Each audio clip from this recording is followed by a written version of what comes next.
Saludos y sean bienvenidos una vez más a Hablemos de Salud. Yo soy el periodista y moderador de este espacio, Isaac Rosado Santos. Gracias como siempre por su sintonía. Como ustedes saben, semanalmente profesionales se sientan aquí con nosotros para discutir diferentes temas y le agradecemos como siempre ese espacio que nos brindan, pero también su conocimiento porque queremos que todos y todas ustedes estén saludables. Hoy nos acompaña el doctor Luis Hernández, quien es endocrinólogo en MMM Multiclínica. Doctor, gracias por acompañarnos como siempre. A la orden, muchas gracias por la invitación. Un placer estar con ustedes en la tarde de hoy y poder compartir información con nuestra teleaudiencia y contigo, Isaac. Doctor, desglosemos este tema. Iniciemos conociendo cuál es la función que brinda los riñones al ser humano. Mira, Isaac, el organismo, el cuerpo del ser humano es un organismo maravilloso, ¿verdad? Tiene la capacidad de autorregularse. Y el riñón es el filtro esencial, ¿verdad?, que se encarga de eliminar los excesos de electrolitos, los residuos, ¿verdad?, de proteínas, entre otras cosas, del cuerpo para mantener ese balance perfecto, ¿verdad?, que requiere el cuerpo para la vida.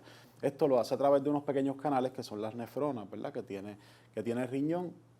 Filtra ese exceso de materiales como electrolitos, proteínas y toxinas, entre otros, y lo elimina a través de la orina. Así que es una pieza clave, ¿verdad?, en la función vital de todos nuestros pacientes y los seres humanos. Claro, yo sé que no todo el mundo tiene la oportunidad de ver ahí directamente lo que son los riñones, a pesar de que pues todos contamos con dos de ellos. ¿Cómo se pudiese comparar en términos de la forma, doctor? Pues mire, los riñones son dos, ¿verdad?, que cada cual actúa o trabaja de manera separada. Tienen una forma como tipo de habichuela, podríamos decir, Ajá. ¿verdad?, si fuéramos a hablar de una forma coloquial. Claro. Y se encuentran en en el aspecto superior, inferior, ¿verdad?, en el aspecto inferior de la espalda baja. Ellos están conectados a lo que es la vejiga, ¿verdad?, por medio de los uréteres y son los encargados de la filtración para eliminar las toxinas, como mencioné, los electrolitos del cuerpo, ¿verdad?, a través de la orina. Y ellos, pues, lamentablemente, muchos de ellos pueden perder la funcionalidad, ¿verdad?, o se pueden dañar por distintas causas. Okay. Y esto, pues, podría afectar, ¿verdad?, lo que es la calidad de vida de nuestros pacientes. Antes de pasar a las causas, doctor, porque quiero que revisemos cuáles son ellas, cuáles son las enfermedades que entonces se pudiesen estar presentando si un paciente no se cuida los riñones. Pues mire, la enfermedad renal lamentablemente puede progresar a un fallo renal severo, ¿verdad? El fallo renal crónico puede progresar a un stage renal disease, que le llaman, ¿verdad?, que es una pérdida de la función total del riñón. Y esto, pues, requiere entonces unos procedimientos mucho más agresivos y complejos, ¿verdad?, para eliminar las toxinas como hemodiálisis y otras modalidades, ¿verdad?, para eliminar las toxinas del cuerpo. El riñón, ¿verdad?, la causa más común de enfermedades renales, ¿verdad?, o la causa más común por la cual el riñón se afecta, actualmente todos los estudios indican que es por la diabetes. Lamentablemente, ¿verdad?, la condición de diabetes es la causa más común de fallo renal o disfunción renal en todos los seres humanos a nivel nacional. Y desde un 20 hasta un 40% de nuestros pacientes diabéticos se estiman que podrían desarrollar esta condición. Interesante, doctor, porque hemos discutido anteriormente que tenemos una población que padece de diabetes o que está con prediabetes, casi a dar un paso para caer ya pues en esta condición tan lamentable, pudiésemos decir, porque sabemos que cambia la vida y que al mismo tiempo pues, se requieren de unos tratamientos y demás, ¿correcto? De acuerdo, tanto, ¿verdad?, la población de diabetes en la isla como la población de prediabetes es alarmante, ¿verdad? Tenemos más de 500,000 pacientes ya, se estiman casi 600,000 con la condición de diabetes y esto, pues, nos predispone, ¿verdad? Es una condición que sabemos que predispone a múltiples complicaciones, como lo es el fallo renal, ¿verdad? Entonces, tenemos que trabajar, ¿verdad?, adecuadamente con nuestras condiciones. La prediabetes, pues, predispone a desarrollar diabetes. y a su vez eventualmente desencadenar problemas renales una vez desarrollamos diabetes, ¿verdad? Con tan solo, por ejemplo, los pacientes diabéticos tipo 1, ya a los 5 años de tener la condición pueden estar presentando problemas renales. Y los pacientes diabéticos tipo 2, lamentablemente desde el comienzo, ¿verdad? O el inicio del diagnóstico, que muchas veces cuando hacemos el diagnóstico, muchos ya llevan 5 años o 10 con la condición, ¿verdad? Porque no se presentan síntomas. Pues ya desde el principio tenemos que tener en cuenta que podrían estar desarrollando problemas de riñón y tenemos que manejarlo adecuadamente y hacer las pruebas de diagnóstico desde el inicio del diagnóstico de la diabetes tipo 2. Usted destacaba, doctor, también las nefronas, si es el término correcto, que entonces son estos canales. Si se afectan las nefronas, como se ha descrito, ¿cuáles entonces pudiesen ser las consecuencias? Pues mire, las nefronas, ¿verdad? Como mencioné, son los filtros, los canales por donde se eliminan. Podemos tener múltiples consecuencias. Lamentablemente no se presentan síntomas al inicio de lo que es un fallo renal, ¿verdad? O una condición crónica del riñón, para hablar con propiedad. No se presentan síntomas al presentar esta condición. Okay. Muchas veces se vienen a ver los síntomas ya cuando estamos bien avanzados en ella. Lamentablemente ya cuando el riñón tiene un daño mayor. Pero el tener un daño al riñón y a las nefronas aumenta las toxinas en el cuerpo, porque no las podemos eliminar adecuadamente, ¿verdad? Porque este es el filtro que se encarga de eso. Aumentan los electrolitos, no tenemos el balance adecuado de potasio en sangre, por ejemplo, de calcio. Esto puede conducir a arritmias cardíacas, otro tipo de complicaciones adicionales, ¿verdad? Que a largo plazo se ven. Pero sí, en efecto, ¿verdad? En su mayoría es lo más que nos lleva es a una hipofiltración, lo que causa un exceso de toxinas en el cuerpo y desarma el balance natural que queremos y que es esencial para la vida. Claro.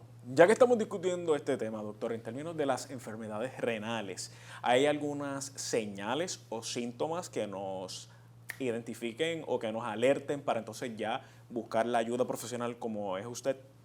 Pues en algunos pacientes podría verse algo de edema en las extremidades inferiores, ¿verdad? Porque también el líquido tiende a acumularse, no podemos eliminar el líquido adecuadamente. Pueden verse edema en las extremidades inferiores, fatiga, cansancio del caminar. Okay. Pero, ¿verdad? Esto muchas veces se ve, lamentablemente, ya al final de la ¿verdad? Ya que tenemos estadios más elevados de estadios 3B, que se comienzan a ver todos estos síntomas. O sea que es bien importante el cernimiento, ¿verdad? Nosotros hacer las pruebas pertinentes como la filtración del glomérulo, ¿verdad? El rate de filtración del glomérulo y lo que es la microalbúmina en orina, sacar la razón de microalbúmina por creatinina en orina, por lo menos anualmente, y más en nuestros pacientes diabéticos, ¿verdad? Que tienen un mayor riesgo de desarrollar esta enfermedad, para nosotros diagnosticarlo a tiempo y asegurarnos de tomar las medidas pertinentes antes de que este paciente pues ya tenga un deterioro mayor y presente síntomas. Claro. ¿Cómo se determina, doctor, que un paciente se encuentra en un estadio primario o en un estadio avanzado? Pues las pruebas que utilizamos son las pruebas del rate de filtración glomerular y lo que es la microalbúmina en orina. Son las mismas pruebas diagnósticas y son las mismas pruebas de seguimiento. Y según el aumento en la creatinina en sangre, pues va a haber, ¿verdad? Según la edad de los pacientes, con un cálculo que se realiza, pues vamos a ver si hay un daño mayor o menor en lo que es a nivel renal. Nos da una idea, ¿verdad?, de poder predecir cuán severo es el daño. Entonces de ahí se divide lo que es un estadio 2, estadio 3A, estadio 3B o estadio 4, o ya estadio severo 5, ¿verdad? O estadio 6, que ya es un stage renal disease o un daño total de la función del riñón. Claro.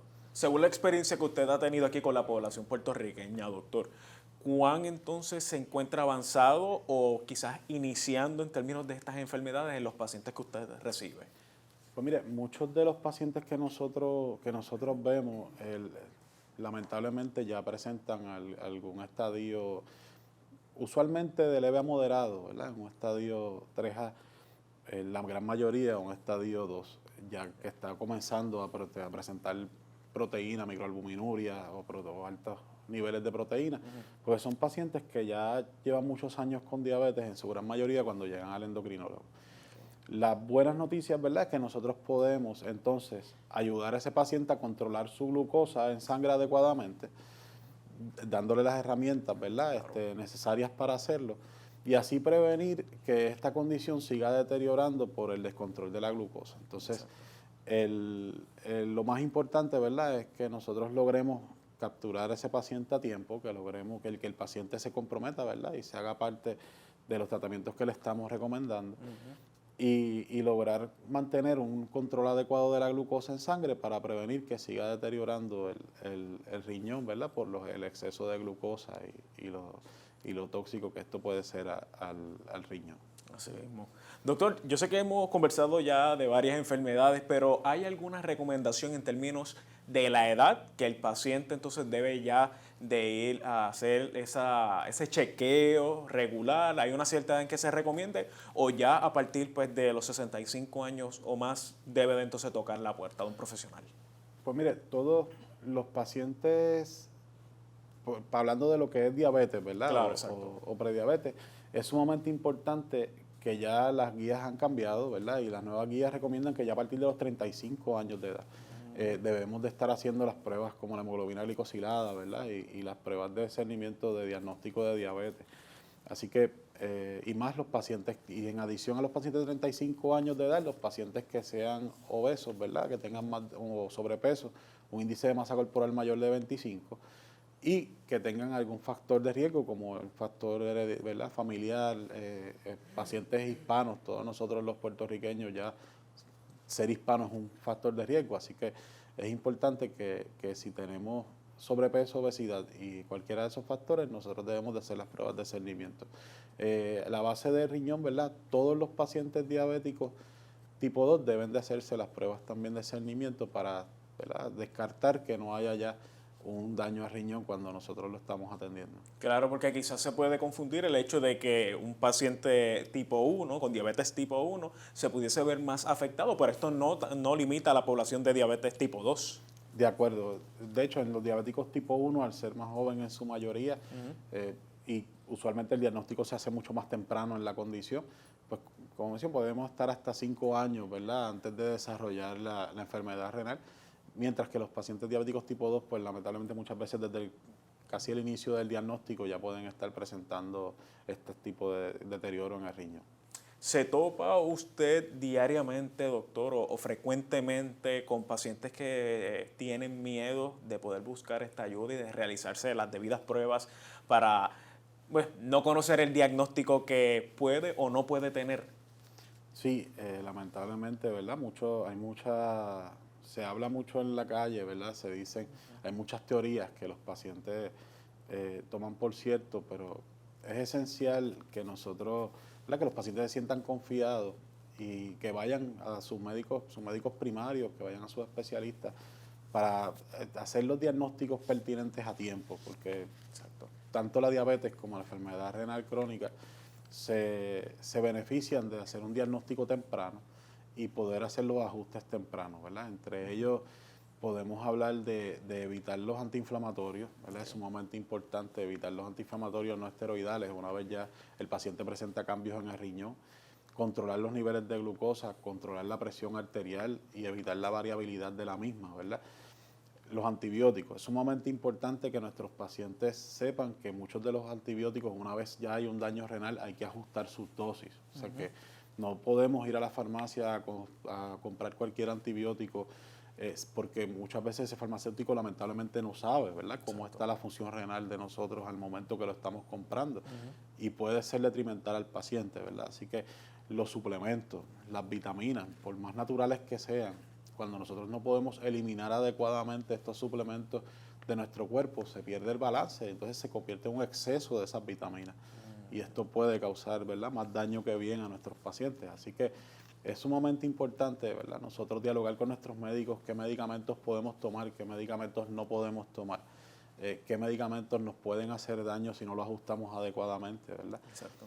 Y hay medicamentos que se han visto, ¿verdad?, que también pueden promover o disminuir el deterioro a nivel renal. Así que todo eso debemos de consultarlos con nuestros médicos, ¿verdad?, y que nos ayuden, porque a tiempo, como siempre he dicho, ¿verdad?, es lo más importante para nosotros prevenir el deterioro. Una vez ya hay un deterioro a nivel de riñón, es bien poco probable la vuelta atrás. O sea que sí podemos mejorar un poco los niveles, pero una cura completa es bien poco probable. Así que es esencial nosotros trabajar con esto a tiempo para prevenir que siga deteriorando, ¿verdad? Que eso es lo más importante. Así mismo es. Doctor, yo sé que también se suma al tintero la batalla que ustedes tienen que dar porque en muchas ocasiones ciertos pacientes escuchan el relato o el testimonio de algún amigo o familiar, entonces recurren al medicamento que está utilizando otra persona cuando no necesariamente va a tener el mismo resultado en el paciente principal, ¿correcto? Sí, lamentablemente es una práctica, ¿verdad? Yo le llamo los médicos de pasillo, ¿verdad? O los vecinos que el doctor Google, ¿verdad? Entre otras plataformas que hay que tener mucha precaución de las cosas que nos recomiendan porque no saben, ¿verdad? No, como lo que se recomienda no toma en cuenta ni la función renal del paciente, ni dónde se encuentra la salud actual de ese paciente.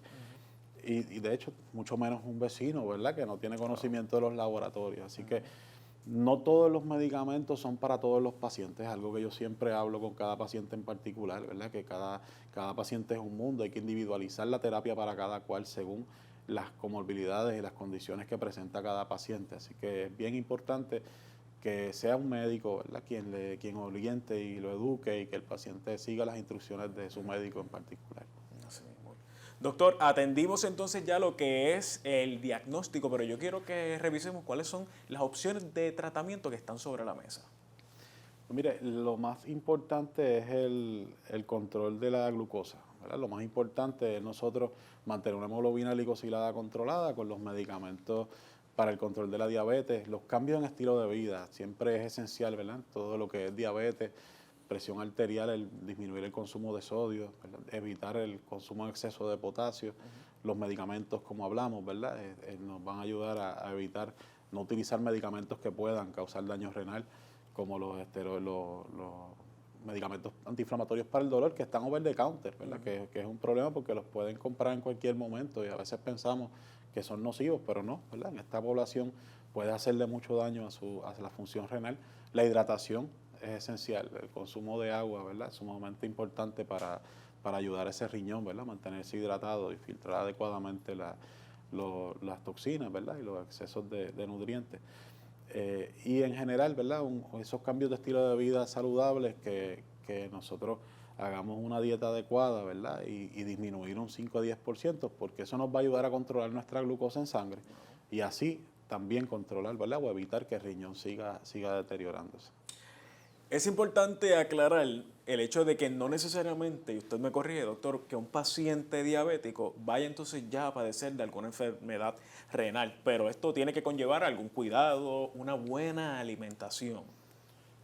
De acuerdo, la dieta, ¿verdad? Como hablamos, el consumo de carbohidratos. Exacto.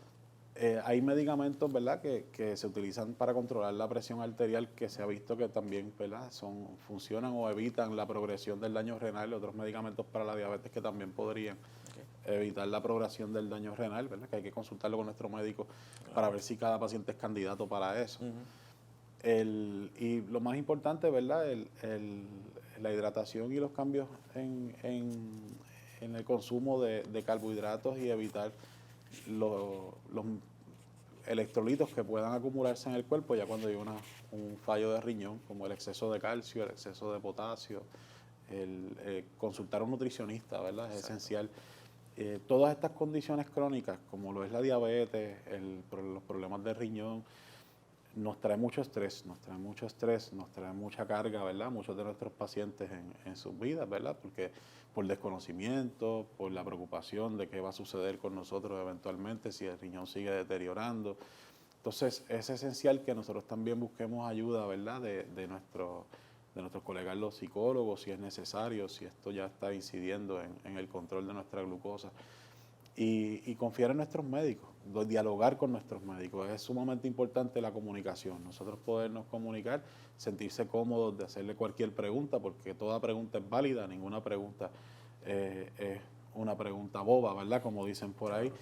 Todo, es esencial la comunicación y la educación. Nosotros tenemos que educar a nuestros pacientes, ¿verdad? Y poderlos orientar cómo ellos pueden tomar control de su salud, ¿verdad? Y ayudarnos, a nosotros le brindamos las herramientas y que ellos, ¿verdad?, puedan tomar control de su salud con esas herramientas para poder mejorar su calidad de vida y prolongar su vida eventualmente. Así mismo. Quiero que nos detengamos en un punto que usted destacó y es el hecho de la ayuda a través de un psicólogo. En muchas de las ocasiones, cuando un paciente recibe el diagnóstico de diabetes o de una enfermedad renal, tiende a desatar una ansiedad y muchos sentimientos que no aportan positivamente al ser humano. ¿Cómo se trata o inicialmente se le da este diagnóstico al paciente de la manera pues, más sensible posible? Pues mire, lo más importante es nosotros tener primero, ¿verdad?, compasión con nuestro paciente, tener en cuenta que esto puede cambiar su estilo de vida o que debería de cambiar su estilo de vida. Lo importante es nosotros no querer hacer cambios demasiado drásticos y agresivos y no estar pensando tanto, enfocándonos en a largo plazo y en todo lo que esto me va a conllevar yo cambiar de mi vida a largo plazo. Empezar con pequeños cambios. Cuando nosotros empezamos con pequeños cambios un día a la vez, ¿verdad?, viendo cómo yo puedo mejorar mañana lo que voy a comer, ¿verdad?, disminuir los carbohidratos del día de mañana y así subsiguientemente ir reduciendo, ¿verdad?, y haciendo pequeñas reducciones en las porciones, un día a la vez, poco a poco, ¿verdad? Y eso nos va a ayudar a tener metas más cortas, a que se nos haga más fácil cumplir con estas metas, que nos cause menos estrés a nosotros, ¿verdad? Como seres humanos, el estar pensando en metas drásticas a largo plazo. Y a la misma vez, ¿verdad?, nosotros tenemos que hacer pruebas de cernimiento como el PHQ-9 como médicos, ¿verdad? Desarrollar, ¿verdad?, cuánto estrés y cuánto esto está deteriorando la salud mental, ¿verdad?, o el estado de ánimo de cada uno de nuestros pacientes. Es una de las pruebas que podríamos utilizar, PHQ-2, PHQ-9, ¿verdad? Son pruebas que tenemos disponibles en la literatura médica para poder diagnosticar a tiempo de los pacientes que estén cayendo en condiciones de salud mental, ¿verdad?, o que estén deteriorando en ese aspecto. ¿Tiende a verse algún tipo de fase de, cómo le pudiese decir, algún tipo de fase de cargo de conciencia, de negación?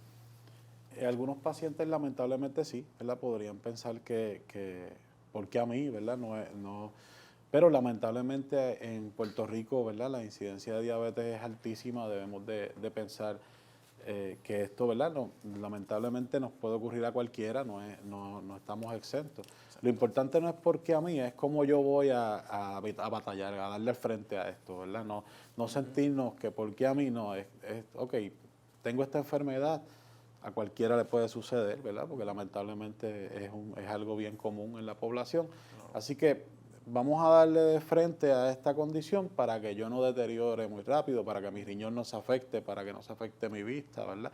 Vamos a buscar la ayuda necesaria a tiempo y ¿verdad?, con el apoyo de todo un equipo interdisciplinario, ¿verdad?, pues vamos a tener la oportunidad de mejorar a sobremanera y evitar las complicaciones de las condiciones.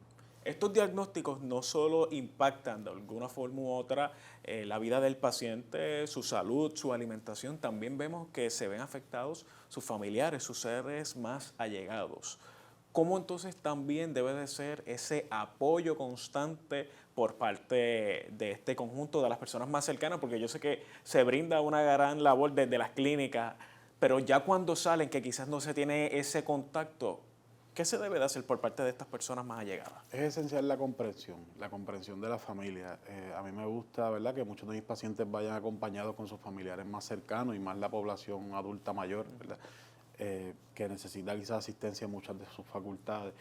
Yo les oriento y les educo que es importante ser facilitadores para el paciente, ¿verdad? Nosotros no aportar en comer saludable también. Quizás nosotros también podemos modificar la manera de comer en la casa para no causarles en ese paciente, ¿verdad?,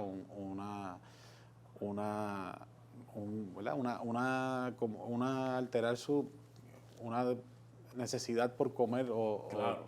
no mostrarle, ¿verdad?, unas cosas que él no puede comer, no, usted no puede comer esto, pero yo me lo estoy comiendo al lado suyo, ¿verdad? Entonces, evitar que el paciente, ¿verdad?, tenga ese conflicto interior no puedo comerme esto, pero lo tengo siempre al lado. Entonces, ese apoyo familiar de nosotros identificarnos con nuestros pacientes con diabetes o pacientes con problemas renales y tomar medidas y nosotros integrarnos en el apoyo, ¿verdad? Y en la manera en que ese paciente, en los cambios del estilo de vida de ese paciente, es esencial que nos integremos todos, que ese familiar se integre, que se integren los hijos, que se integren su pareja, ¿verdad? Y así poder darle la mano y hacerles el camino hacia la salud mucho más fácil. Bueno, pues para ir cerrando, doctor, ¿cuáles son las recomendaciones para de alguna forma u otra frenar el no entonces ya llegar a una enfermedad renal o incluso a lo que es la diabetes? Pues sí, las recomendaciones en resumen, ¿verdad? Sería lo más importante, control de la glucosa en sangre. Los niveles altos de glucosa en sangre son tóxicos para los vasos sanguíneos del riñón, crean procesos inflamatorios que atacan y pueden afectar nuestro riñón. Así que el control de la glucosa en sangre es esencial.